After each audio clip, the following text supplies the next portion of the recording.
Studies say relationships that last over 30 years have an average of 8 irreconcilable differences. One of them could be that commitment thing. Dr. David McKenzie is Studio 4's resident counselor, sexologist, and therapist who helps couples work out their differences and challenges. It is my pleasure to welcome Dr. David McKenzie back to Studio 4 to tell us more. Nice to see you. Good to see you.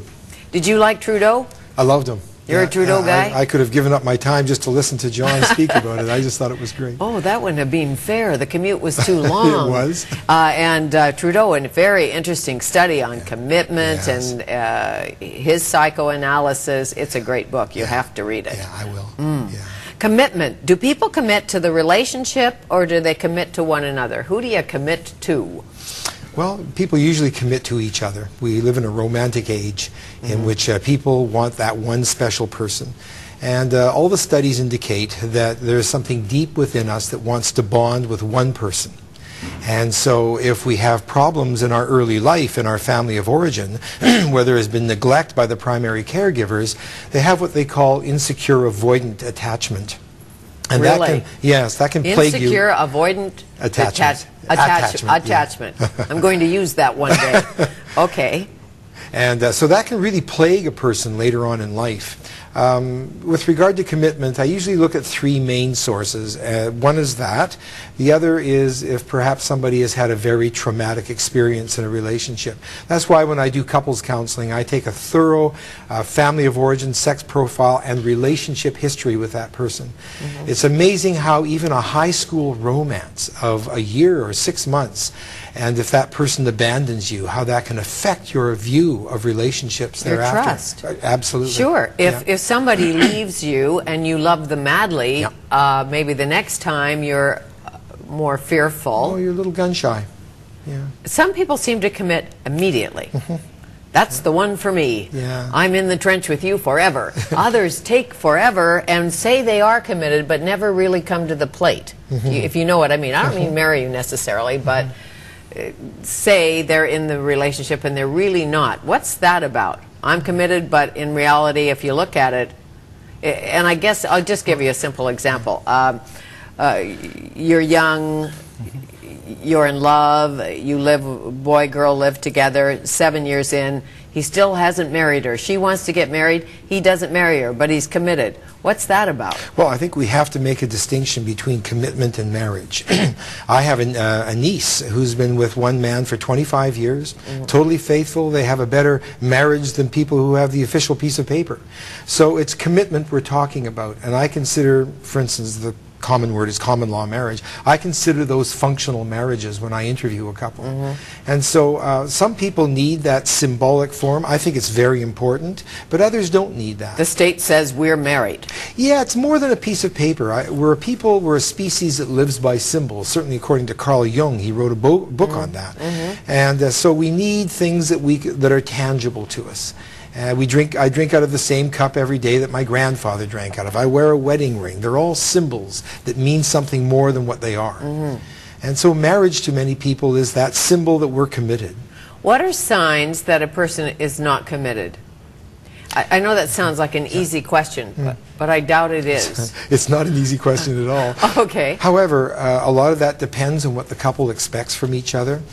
For instance, if they're spending less time with each other, if he or she is not as committed to the children, if they have any, or to spending time with each other, those are all signs of a lack of commitment, or a lack of commitment to the future of the relationship.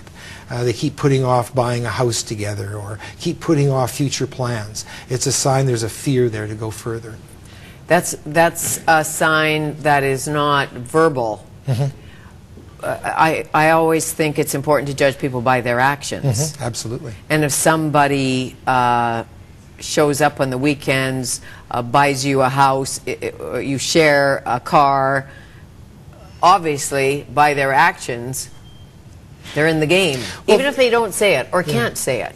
Well, another thing that's a real cruncher is that I've heard many women say at 23, 24, no way am I having children. Once they start to hit the reproductive threshold of 28, 29, now they become maternal.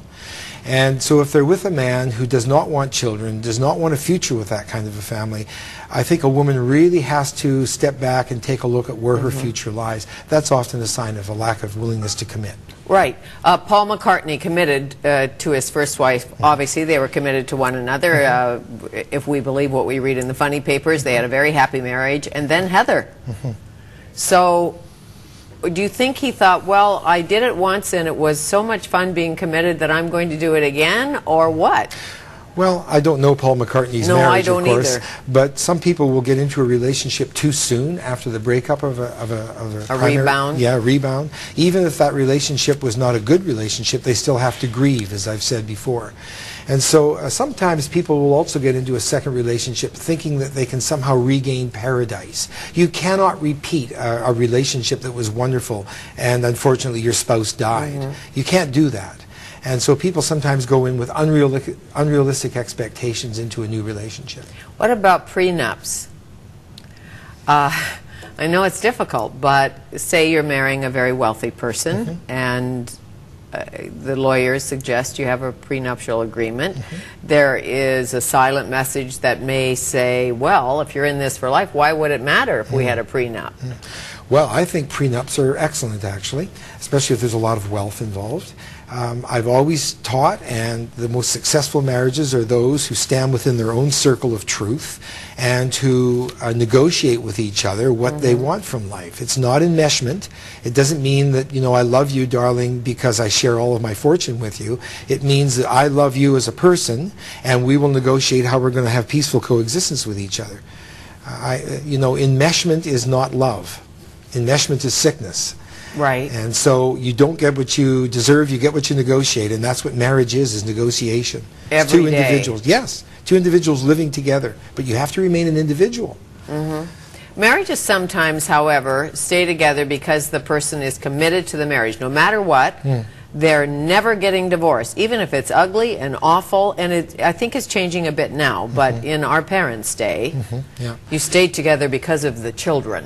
Well, very much in our parents' day. Or because of the more of the time. Yeah, but our generation changed that from the sexual revolution and on. And so today you don't find that level of commitment. If the relationship is not working, you'll find people will give a big thrust to make it work, but they're not going to stay in it forever. Yeah. However, do you think that staying together for the sake of the children is ever smart? No, no, it's not. No. The definition of a healthy marriage is a dynamic state of growth.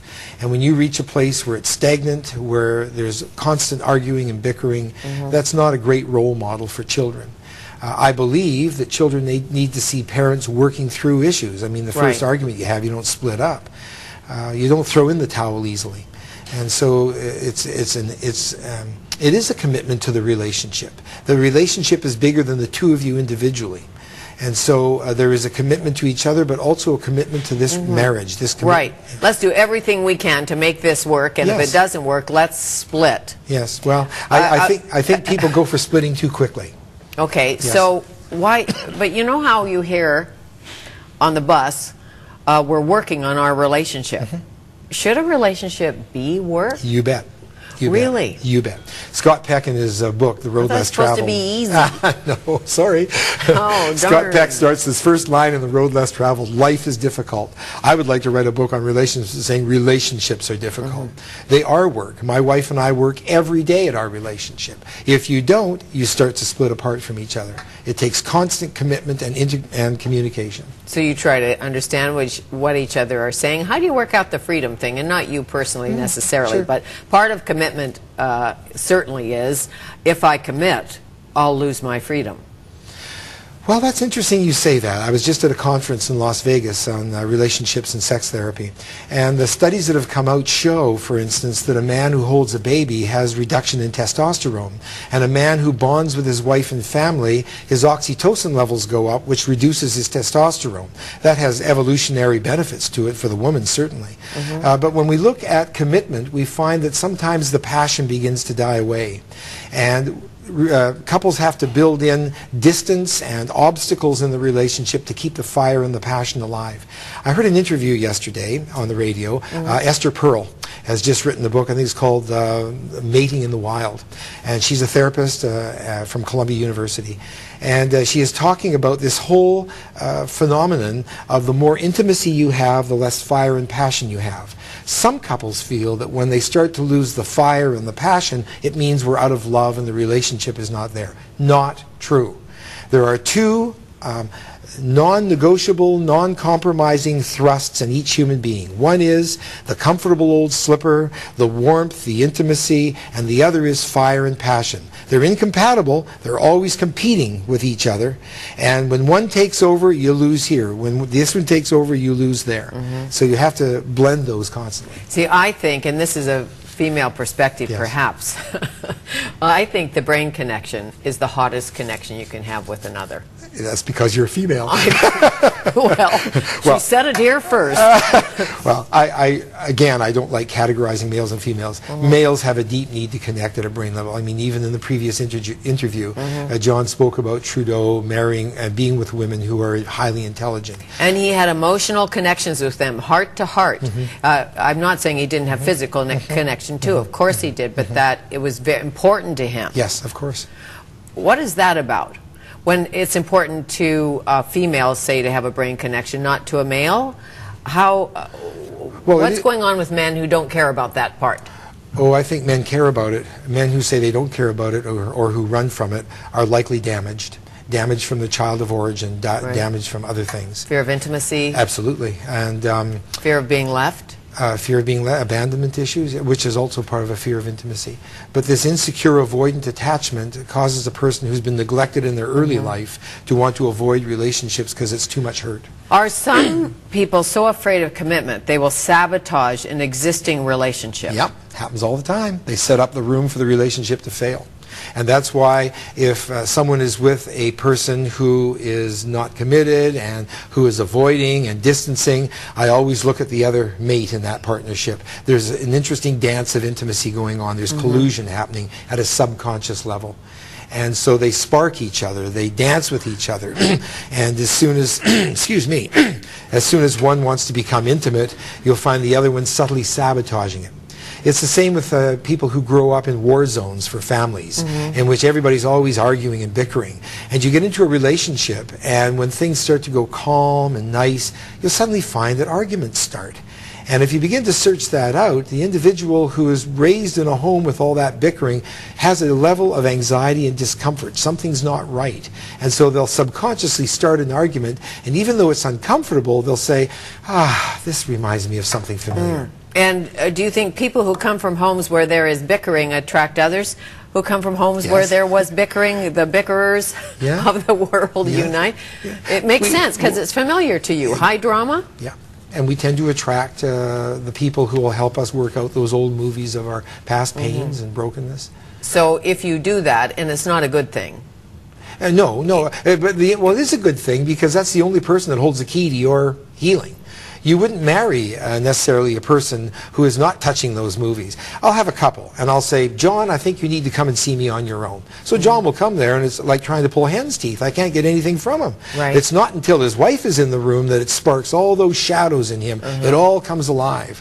So the best therapy is when couples face each other and get into the communication, and I can be a part of that and see what's going on. That's the real meat and grinding. Sure, I come from the yeller side of the yellers, and it's okay because we're comfortable with that. Nobody hangs on to it. We're noisy. We let it out, and nobody holds a grudge.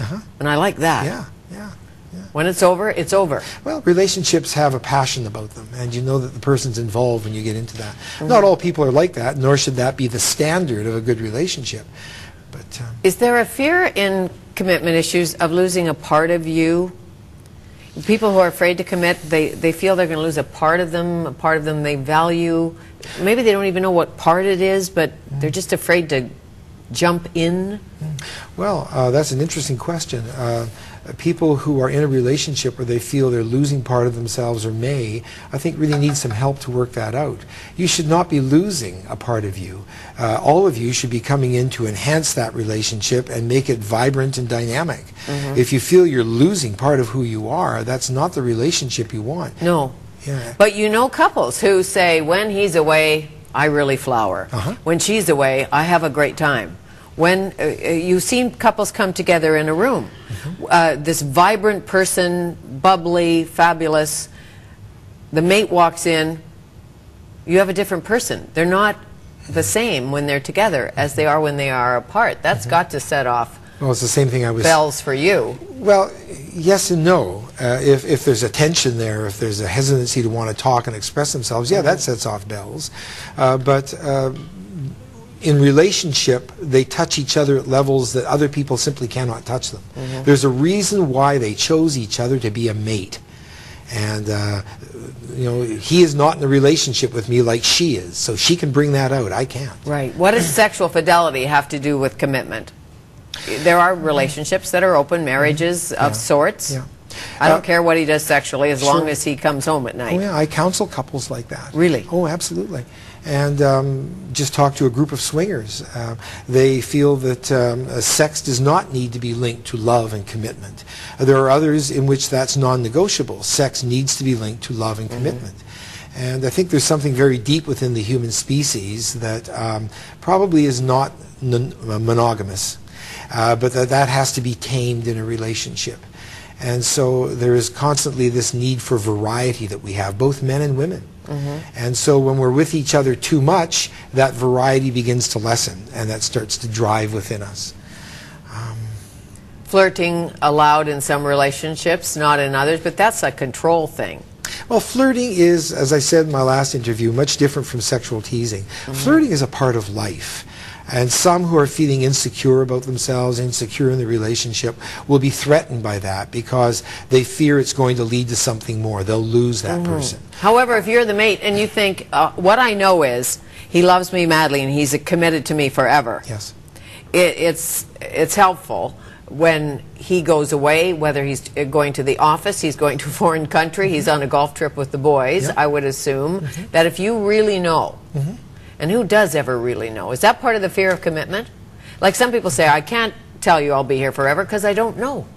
Well, nobody knows the future. Nobody can predict how we'll be. But you can make some pretty calculated, risky guesses. And I call them calculated risks. So you go by the pattern and the behavior that went before. And there's always lots to judge the future on. You don't just jump in without knowing a person. You have a history. That's why courtship and spending time with each other is important. You want a history and a paradigm upon which to build that relationship. Sure, but you're right. We don't know what's going to happen in the future. Doesn't mean we can't commit, but there's people who say, and I wish they wouldn't be so honest. You know, I don't know what's going to happen. I can't commit to you. Well, more grist for another interview for sure. Yes. How nice to see you. Look, good to be here. Thank you. Thanks. Dr. David McKenzie. And on Monday, she teaches the bow wows in our lives to sit, stay, come, and go, and she helps pet owners train their pets. Canine trainer Joan Klucha and her beautiful black shepherd Zumi pop in next week. I think she's bringing Zumi. And we meet design diva journalist Carrie Jacobs, who founded Dwell magazine, and then she went in search of a $100,000 house, and she found one. Thanks for watching Studio 4. There will be lots more on Shaw TV, only on Shaw TV.